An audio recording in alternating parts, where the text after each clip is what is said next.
Дали имаше иницијативи за други сондажни истражувања или можеби имате веќе сознание дали на друг дел од Дојранското езеро постоело нешто слично?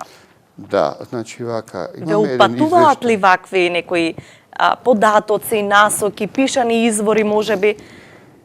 Некаде 70-тите години имаме еден извештај во еден весник дека на брегот на Дојранското езеро во близина на местноста Николич со градежни работи излегле неколку колци. Меѓутоа немаме понатамошни информации. Знаете, отидовме на тоа место, баравме, гледавме кај би можело да биде и позицијата е неверојатно добра за наколна населба. Знаете, дека постои можеби некоја вистина во таа приказна, меѓутоа површински немаше никакви наводи. Она што нам археолозите пред се ни значи, што не мора да значи дека немало, знаете. Наколната населба во водите на Дојранското езеро беше под наслаги од песок околу 1,30 сантиметри. Знаете, ова никогаш немаше ние археолозите да го пронајдеме, да не постојат тие градежни активности на војската кои што уништија добар дел од населбата, од друга страна направија добро што ете на тој начин дознавме дека на тоа место имаме наколна населба, праисториска наколна населба. Многу е тешко. Знаете, Дојран си има своји флуктуации, Дојран си има своји одредени циклични промени. Впрочем, исто така тие седиментни слоеви кои што ги плават, кои што ги покриваат практично долните слоеви, што се производ на движењето на водата, бранови и такви работи, тие едноставно го подигаат слојот, го пополнуваат долните слоеви и едноставно прават еден подебел слој кој што ги покрива старите населби, односно било какви објекти кои што паднале во водите на Дојранското езеро. Знаете, тоа е, како да ви кажам, еден процес, меѓутоа постои така наречени фитоиндиции. Фитоиндиции тоа се, значи, индиции по вегетацијата. Вегетацијата покажува одредени правилности.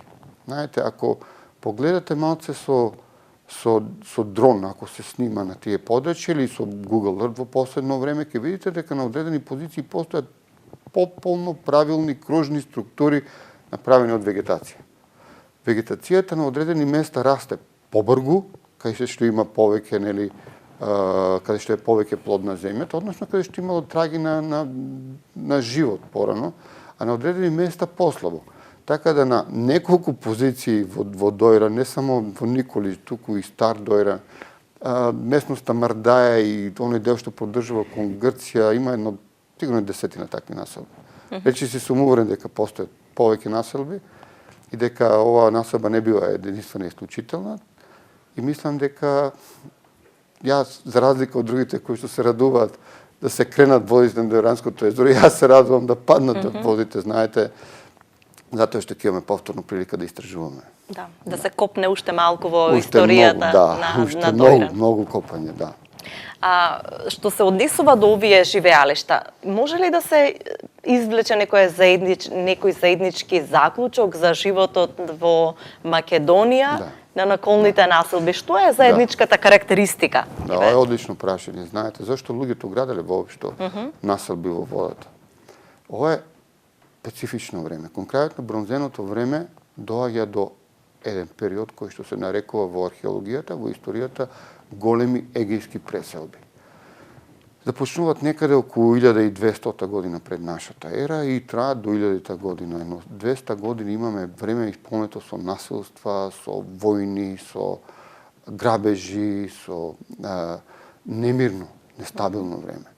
Впрочем, во тоа време се случува Тројанската војна, нели? Знаеме дека нашите пајони, криволаките пајонци на Пираихме, кои што ги води, биле сојузници на тројанците, не биле сојузници на мирмедонците, односно спартанците, односно ахајците или грците, да ги наречеме. Значи, тие биле нивни сојузници на тројанците. Се случувале војни во тоа време. Се случувале војни, а луѓето кои што ги извршиле овие поместувања се наоѓале некаде северно од реката Дунав. Една култура која што е позната како Гава култура, да не навлегувам подлабоко, не е толку битно. Меѓутоа, тие популации, тие народи, тие луѓе тргнале кон брегот на Егејскиот брег, тргнале кон тие богати насадби. Знаете, во тоа време сме имале микенски цивилизации, сме имале на Егејскиот брег цутела една култура која што била доста богата, чии што траги, впрочем, ги следиме и на населбата во Дојран, на она наколна населба. И полека овие народи биле воинствени. Меѓутоа, како се чини, не знаеле да влегуваат во водите. Едноставно не влегувале воопшто во водите, не знаеле да прават чамци, не знаеле да се борат против некој кој што се наоѓа во води. Значи, неверојатно биле конјаници и коњите исто така не сакаат да влегуваат во вода, така да луѓето кои што изградиле таа населба биле сигурни. Барем во еден добар дел од нивниот живот. Меѓутоа, кон крајот на тој период, крајот на населбата, за жал, бил ја снашува на судбина на останатите населби во Егејскиот брег кои што биле запалени, така да најверојатно на крајот дошле некои кои што знаеле како да ги опседнуваат, да ги заземаат овие наколни населби, затоа што пронајдовме една секирка, така наречена келт, кој што не припаѓа на населбата. Знаете, тоа е нешто сосема друго. Тоа е од некои други народи кои што дошле овде. Имено, тие народи ги посведочивме на Цареви кули, кај што пронајдовме еден хоризонт од тие луѓе, и не само на Цареви кули, на неколку други локалитети, по Вардарието исто така е полно.